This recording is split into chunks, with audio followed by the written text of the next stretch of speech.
This was a first novel, and it was a story about a fish.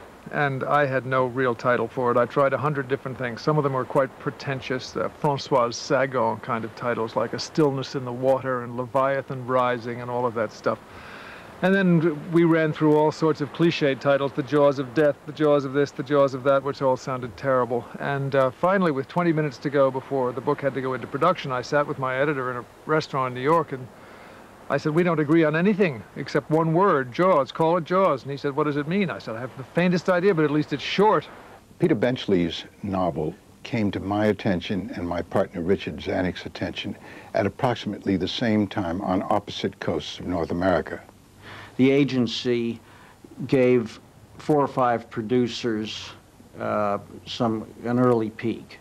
In my case, it was a card from the offices of Cosmopolitan magazine, which my wife edited, and gave a brief précis of the novel, and the last sentence was, might make a movie. That's why we read it overnight. Next day we spoke to one another and said, let's do whatever we can. They bid for it. Finally, Universal got it for a staggering sum of $150,000. And I think at the time they were expecting to make it into a good B movie, sort of a nice thriller picture, but they had no great ambition for it. We didn't even dare to think at that time how we were going to do it, but we just wanted it. It was a good story. I met with them constantly. I interviewed directors with them. We all worked together right from the beginning. I wrote 3 drafts of the screenplay. One of the first things Richard Zanuck said to me was, I want to get rid of that love story, the whole sex nonsense get rid of it. This is to be an A to Z adventure story, period. As a condition to the purchase of the book, we had to agree to a certain director.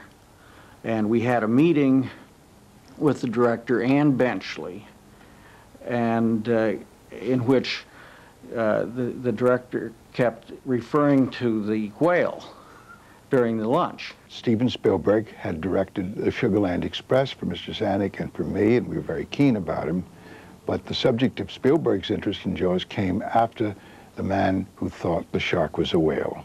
The manuscript disappeared from the top of my desk one day when he'd been floating around the office. I just remember seeing a very large, a block of pages that said Jaws on it, and I didn't know what that meant. Jaws, was it Jaws? Was it like about a dentist? Then I got word a few days later that, this would be something that Steven might be interested in doing. We huddled with Steven Spielberg at the Bel Air Hotel in Los Angeles and committed to finishing the movie on June 30th.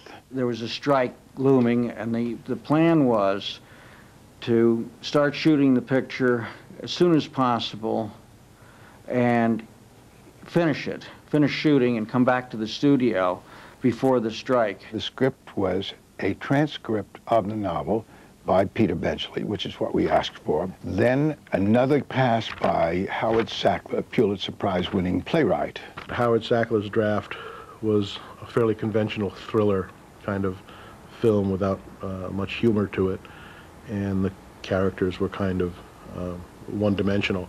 I asked Carl Gottlieb, who was a friend of mine, to come in to do a polish and to actually help me.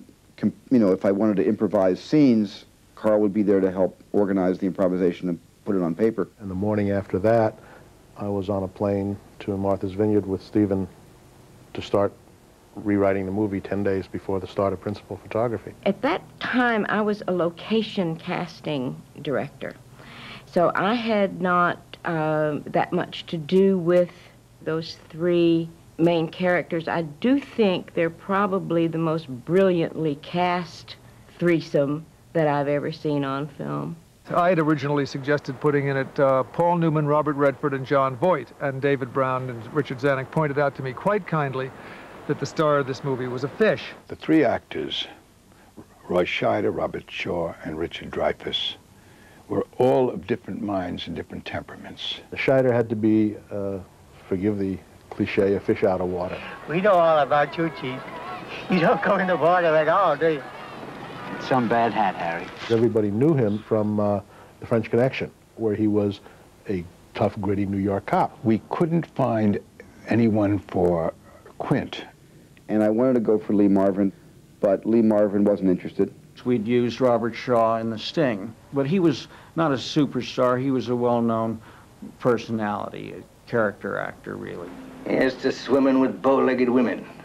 Joel Grey wanted very much to play the Richard Dreyfuss role. I loved American Graffiti, and I had